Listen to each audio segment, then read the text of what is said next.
All right, guys, here with Free Range American. It's a new series that I'm doing on Free Range American on bug out rigs. The criteria for bug out rigs is like a vehicle that's made for overlanding and off-roading, but if you had to use it for bugging out wildfire, catastrophe, whatever, there's a lot of reasons that you would displace from a bad situation to a better, then we're gonna highlight it. And the first guest that we have on this series, which is cross-referenced and collaborated with both his channel and Fieldcraft Outpost, is Tobin from Dad's Wheels. And he just started this YouTube channel, and deservingly so. As per, there's a lot of things that you could talk about with these rigs that he's building, especially this LC200, which is an inspiration for my own rig. Tobin, welcome. Thank you for having me.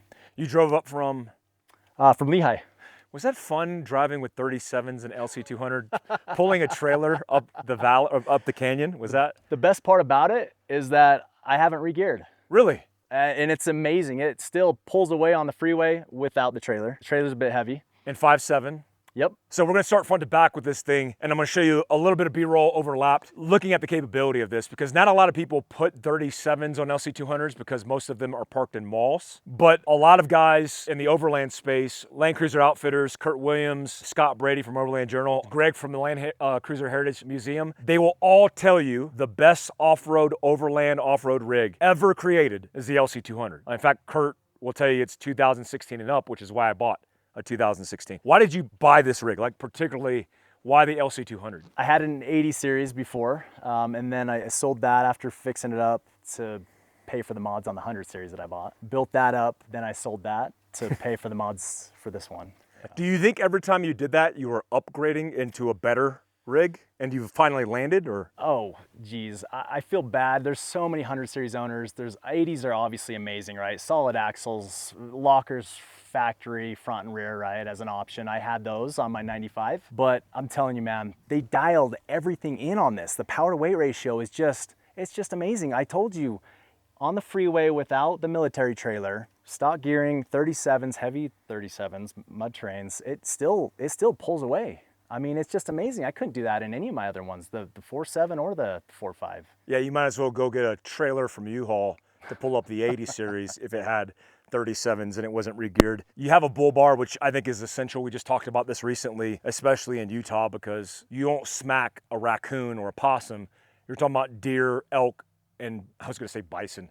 That could be a thing. There's actually bison in Utah. Moose is a big threat back here. There's moose everywhere in the Wasatch Front that we camp at, and you see them all the time. You smack that with this, game over. I thought it was an ARB, but it's not. This is actually Valley Overland. I had a TJM bumper on here from Australia for the first couple years. I bought it stock in 2021. I had it shipped over from the East Coast. I love the TJM. It was a little tighter than the ARB, but I wanted a little bit more clearance. Obviously, I got this rock crawler wannabe and an overlander thing, kind of, if you take a look at Dad's Wheels Instagram. And so this one provides a ton more clearance, approach angle. This way, huh? Yep. Yeah, the approach angle, I just needed better. Obviously, I love the addition. My guy at Valley Overland was able to throw this aux beam in. Aux beam light bars aren't the most expensive for sure, but man, I've loved it for a couple of years that I've had it. I don't really like the headlights on the first part of the series, all the way up to 2015, and they transitioned into a different headlight in 16. But this cleans it up real nice with the way it's accented. And this is a local business, right? They're in Utah. Yep. Was it called Valley? Valley Overland. Of course, the come up winch is critical, especially whether off-roading, overlanding, bugging out, right? So this is the 12,500 pound come up winch with the Factor 55 Ultra Hook. Synthetic rope. It's also got obviously wired controller as well as Bluetooth controller. I like this color scheme too. This is Ivan Stewart. Yeah. Stewart's color scheme for his Baja 1000 truck. Not a lot going on in here. It's mostly stock, 215,000 miles. The main thing we got going here, we got the SLE billet control. I actually won these, kind of fun. I've got his BCDC 1250, so this is a dual battery setup that SLE sells that you can plug in solar as well to that. I haven't done that just yet. Factory air box, but you have a... Yes, I bought this the same time I bought my TJM. This is a TJM AirTech. snorkel. I've had the ARB snorkels before. This one's a little bit lower profile. Suspension, you have plenty of clearance because you obviously have a bumper that gives you all that clearance up front, and you're running 37s. Are those 16s? They're 17s. Oh, they look so small on the big 37. Yeah. So 17s, is that a true bead lock or is that? These are Black Rhino's removable rock ring. I want to be able to go into any tire shop and just to be able to rock it, right? And for you guys who don't know this, and this has happened to me several times in teaching overland courses and off-road courses, the biggest compromise you'll get on an aluminum alloy wheel is actually where it meets the tire. And if you crack that, which I've seen several, including on my own rigs, there is no fix to that except running a full-size spare and swapping it out. Unlike like a steel wheel, you could actually bang the lip out and address that. But if you got a ring around this, guys are like, oh, that's a fake bead lock. It's actually essential that you have this ring over the aluminum alloy, and typically these are made of steel that shroud this to protect it again from compromise from rocks, and you could tell that this thing has been used and it's protected, which is like just a basic thing for guys who get a method wheel or a one piece and they're like, oh, this is awesome, and they off-road. If you crack that lip, it's game over. There is no tire repair kit that's going to address that. I'm curious to why you chose 37 MTs versus an AT. You know, my last several Toyota builds, I've been super happy with the BFG all-terrains. They last forever. For some reason, I just thought, you know what, let's give it a try. Now, this is a heavy vehicle, and these are soft, inexpensive mud terrains. They wear out quick, but dude, they hook up. This has been my daily driver. Super soft ply, right? It's like super soft. Is that slee? I had slee sliders just 3 months ago. The thing about Descent and Slee, which I love them, none of their sliders have that kick out. And I don't blame them. These aren't rock crawling vehicles. You don't need the kick out unless you're rock crawling. Well, I have issues. I've actually tried to follow my buddy in his Jeep, and I slid off the boulder and I came down and messed up my quarter panel. Having that kick out, these are white knuckle. White knuckle, and okay. I had white knuckle on my 800 series and I loved it. I'm smelling fumes, and we just talked about this. You will always get, at least a few that I've been around, including my own, vapors of gas coming off of this right here all the time. If you have a spouse or you love your children, you worry about those things, especially if you have babies in the back. But that's just a common thing that I've seen, especially in higher elevations where you're going from, we just gained 2,000 feet of elevation. We're sitting at 8,000 feet. We gained 1,300 feet from the house. Back here, any type of elevation change, you get those vapors. It's not gonna lead to vapor lock. I've had the LC100 up here, the 80, but just get used to that smell because it's gonna happen right here, right? The other thing about back here is that there's as much as 65 gallons of fuel right here. Because you got a long range tank on this, yeah. Yep. That's a lot of fuel. Is it a Titan or is it Long Range America? Long Range America out of Boise. Okay, yeah, I run Long Range America in the 80, but it's a great tank option for extended range because these things do not get good gas mileage, especially in elevation, towing anything. You're looking at 10 to 13, depending on the size of tire. Yep. So not great. We don't really talk about it. What do they say? It's miles per gallon? Yeah, it's miles per gallon. It is miles per Landcruiser. gallon. Let's move around the back. All right, we're in the rear with the gear. You're kind of a prepper. I mean, you obviously are prepared vehicle-wise. What are you carrying? Survival kit, first aid, what do you got? I've got 2 small first aid kits, one larger, 3 total, I should say. Always try to carry at least 1. I should have more fire extinguishers. I carry a lot of tools. Is probably the biggest thing that I carry. So you're running a slee rear bumper? Yep. And this rear bumper is a dual swing out? It is, yeah. Okay, dual swing out. And then walk me through some of the ideas of this stuff right here, because it's rare to see this outside the vehicle. Typically it's inside, depending on how people roll, but this is a pretty cool setup. Yeah, so Badland just came out with an off-road, right? It's got this own little skid plate. I mean, it's even bigger wheels, right? So I actually bought an extra basket to modify the basket to run it up here. And then I realized it actually fits. As long as I mount it this way, it actually fits perfect. And I obviously don't need fuel up here anymore. So, you know, I got 10 gallons of water, as much fuel as I need underneath. So it's bolted into the actual swing out. The arms need a little bit of an adjustment, which are available and possible. But I mean, it's extremely tight. I just got back from Moab last night, and it did amazing. Yeah, and smart to have this actually outside the vehicle. Readily available. It's a projectile that will kill you inside of a vehicle. But a lot of people who run them, they're running a cage or some kind of setup, and it's obviously bolted down. Just make sure you guys bolt this down. Right. And having onboard water, super important for a lot of things. Hygiene, Obviously water that you could drink. It's all potable water. It's got a There's little a spout. That's smart. Do you have a kitchen set up in here? I have a drawer system, yep. I've got a single drawer from DFG Off-Road, and then it's got an extra stainless steel table that I put on it. And then I've got a 63 quart ARB Elements fridge on top of that. That's why you have a dual battery setup, right? Because it runs at full time? Yep. This is from Australia. This is Cruise Masters DO35. I was totally fine with the pinto hitch for 6 years. This is my second M101 trailer.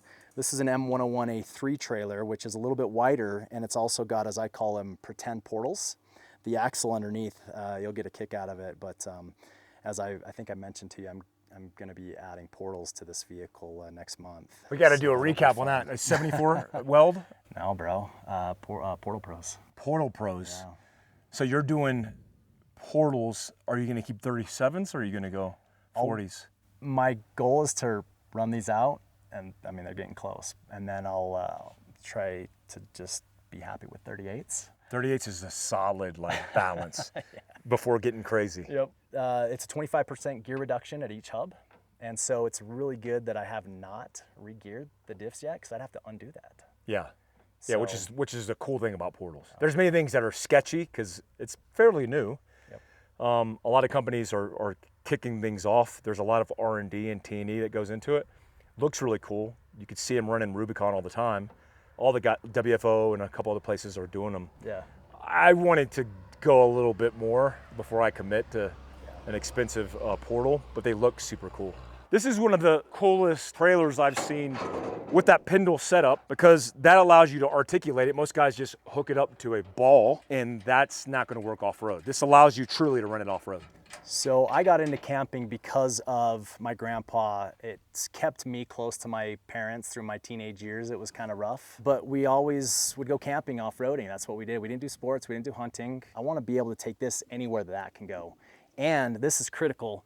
You notice I buy 7 wheels, 7 tires. That adds up, but it's redundancy, man. So the question is, how many spares do I have? I don't need to run a trailer spare because I've got a spare right there. The Landcruisers, I absolutely love the tailgates, right? Now I have 2 tailgates. And this is I noticed that you have the iCamper sleep setup on this rig. Why not put it on the roof of this? Why did you opt to do this? You have an awning on that one, and then you have the camper on top of this. Is it because it's selective, right? You're not using it all the time. You don't need to have all that weight on top. People that haven't tried this setup, I chuckle, right? I was camped next to another guy that had to put his camp away every time he wanted to move in the morning. And it's like, look, I'm just gonna get at it, roll out of bed and roll onto the trail. I don't have to put literally everything away. The sleeping bags, pillows, the tent. I don't have to put any of that away. If I didn't have to have this trailer, I'd put that on there. But when we became a blended family and I got 6 kids, I had to have a trailer. So if I'm gonna have a trailer, it's gonna be a tough military trailer. Yeah. Leaf springs, shocks. Did you modify any of the suspension when you got this, or is this how it came? Check out the axle, bro. On this one, it's kind of a more rare. This was pulled behind Humvees. Same track width. It came factory on 36 and 37-inch beadlock wheels. And this is it says TP35. Is that the name of the type of trailer? Bro, I was gonna ask you the same question. Yeah. Because there's a bunch of markings on here that Yeah. I don't know what they mean. So I remember I used to be the mobility guy when we had GMVs and the Humvees. Early on in the GWAT, we used Humvees that were soft skin. Nothing was armored.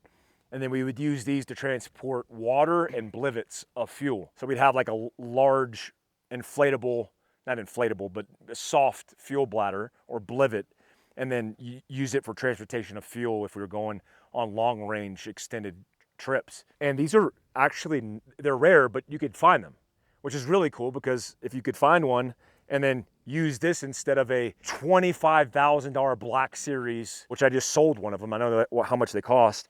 They're so expensive as campers. This, I imagine a few $1,000s you can get these for, and then you have to modify them, obviously. Yeah, so I had a M101A2. That is a more narrow track width, and it doesn't have the pretend portal axle, right?